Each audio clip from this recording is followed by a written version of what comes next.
चिराग पासवान इस कार्यक्रम से नदारद है।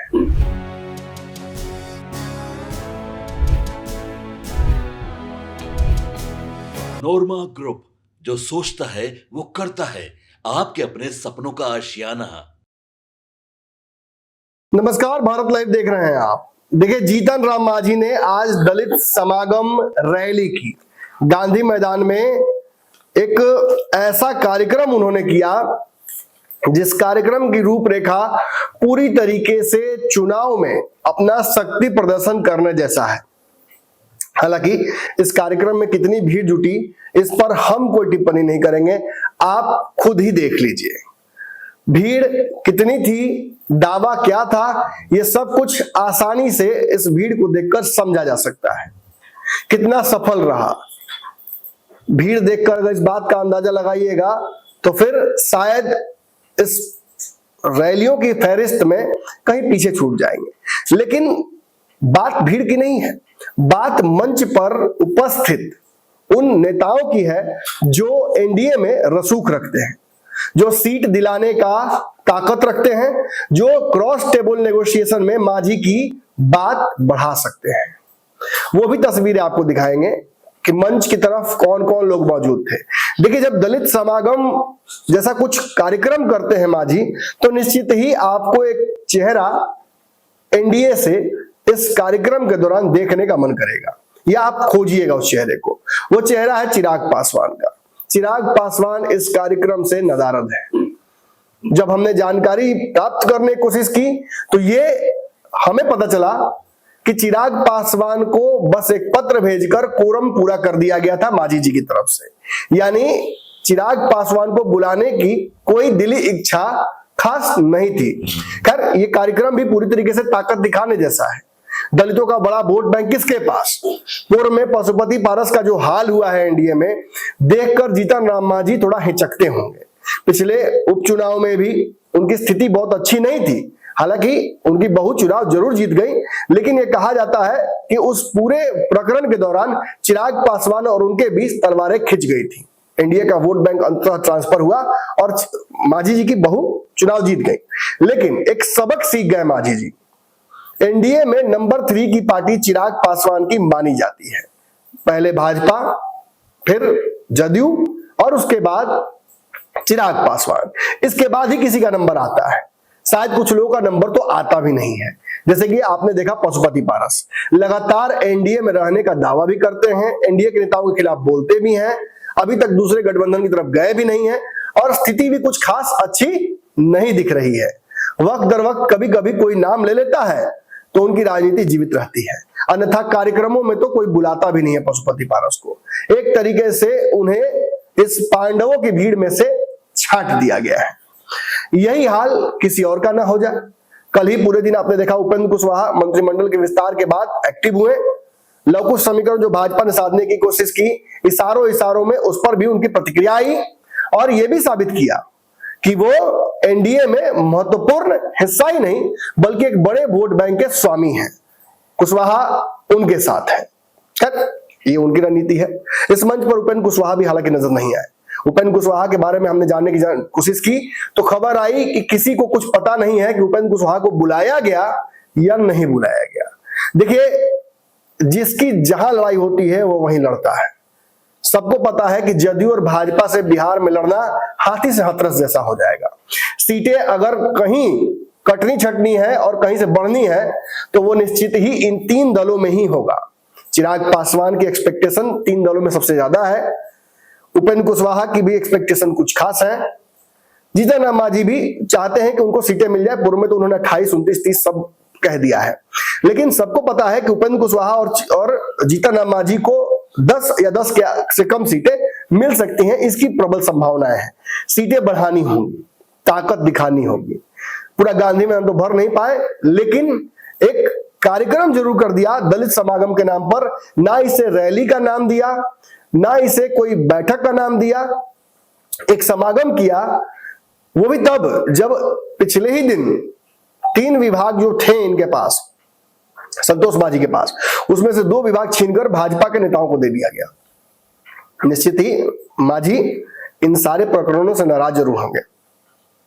पूर्व में भी मांझी मुखर होकर मंचों से ही ये कह चुके हैं कि भाई हमारे साथ लगातार नीतीश कुमार भी और मोदी जी भी, और हम दूसरे गठबंधन में रहते हैं तो वहां भी नाइंसाफी होती रहती है, लेकिन अगर हमको कोई कमजोर समझेगा तो मैं माकूल जवाब दे सकता हूं।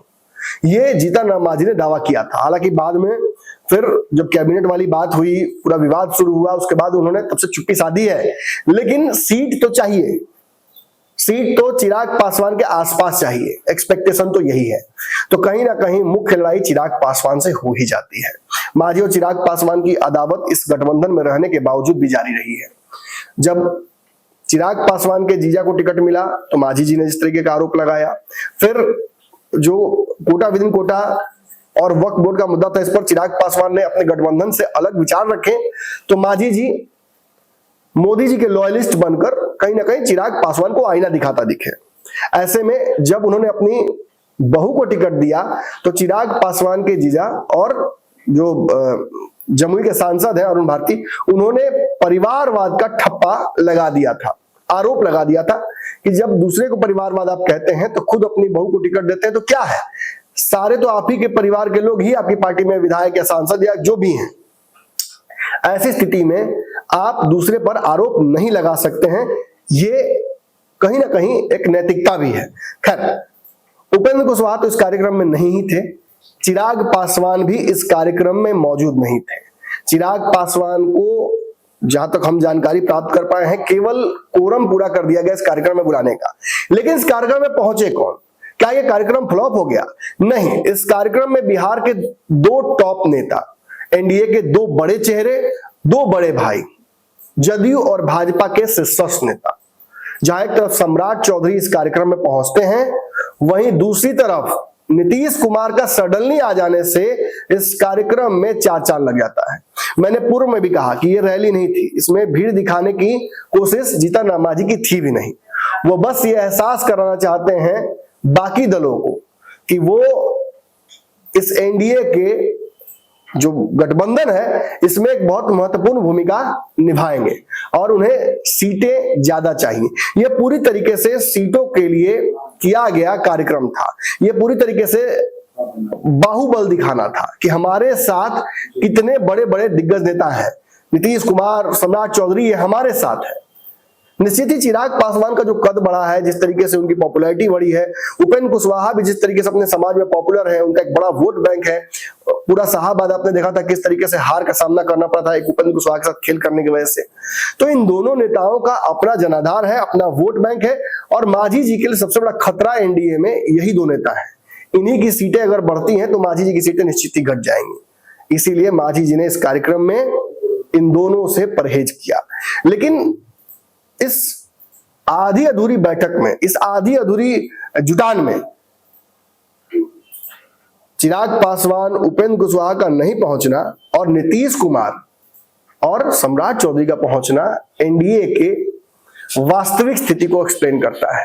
कहने के लिए पांडव हैं, कहने के लिए एकजुट है, कहने के लिए एक दूसरे के साथ खड़े को चुनाव लड़ेंगे, लेकिन सच्चाई यही है कि एक दूसरे को काटने और भाजने का मौका मिल जाए तो सभी कट थ्रोट पॉलिटिक्स कर रहे हैं। मांझी जी भी इसमें पीछे नहीं है।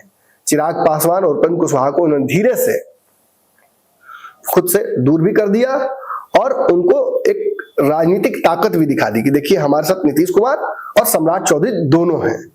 आपको क्या लगता है, क्या एनडीए एकजुट है? मांझी जी ने इस कार्यक्रम के माध्यम से वाकई दलितों को एकजुट करने की कोशिश की, दलितों के स्वाभिमान सम्मान बढ़ाने की कोशिश की, या फिर यह पूरी तरीके से वोट इकट्ठा करने के लिए, सीट बढ़ाने के लिए एक सोची समझी रणनीति, स्ट्रेटेजिकल कार्यक्रम था? कमेंट सेक्शन खुला हुआ, अपनी राय दे दीजिए। धन्यवाद। आपके सपनों को हमने सजाया है, ई होम्स पैनोरामा को हमने बनाया है। ई होम्स मेरा एक सपना था जिसपे मैं पिछले 4 साल से काम कर रहा था। हमने जो बनाया है वो सबने है माना। ई होम्स पैनोरामा में हो आपका भी आशियाना।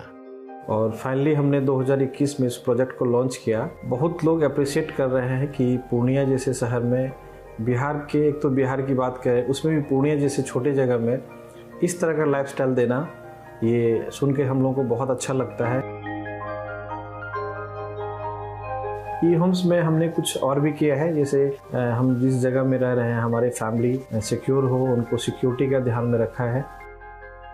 आपकी सुविधा और सुरक्षा आपके लिए खास है, ये आपका विश्वास है। इसमें आर्टिफिशियल इंटेलिजेंस का 7 लेयर सिक्योरिटी का हमने इस्तेमाल किया है। लस ग्रीन कैंपस को बनाया है, यदि हमारा बाउंड्री वाल है तो वो वर्टिकल गार्डन है। ये जितनी भी फैसिलिटी होता है एक इंटरनेशनल टाउनशिप में ई होम्स है, ये हम लोग विश्वास नहीं कर पा रहे हैं। जो भी हमारे मित्र दोस्त या जो भी हमारे बाहर के बाहर आते हैं तो हम लोगों को बहुत अच्छा सुनने को मिलता है और बहुत अच्छा क्रेडिट मिल रहा है। वो सारा हमने सिर्फ एक बिल्डिंग नहीं बनाया, हमें एक बहुत अच्छा लाइफस्टाइल दिया ई होम्स में, और मेरा एक सपना था जिसको मैं आज फुलफिल होते हुए देख पा रहा हूँ। ये आपका आवास है। ई होम्स पैनोरामा में अब आपका निवास है। E Homes Panorama, luxurious lifestyle redefined. Panorama group, जो सोचता है वो करता है। अगर ये वीडियो पसंद आई और वह बिहार के राजनीति और बिहारियत से सरोकार रखेनी तो सब्सक्राइब बटन दबा के चैनल के सब्सक्राइब कर ली। ओजे एगो घंटी बा, ओकरा बटन दबा देला से कुल सटीक और मारक खबर रुआ मुफ्त में मिल जाई। अगर रुआ पत्रकारिता के हमनी के नया प्रयोग में सहयोग कर चाहतानी तो ज्वाइन बटन दबा दी। पेटीएम नंबर नोट कर ली 9386816700।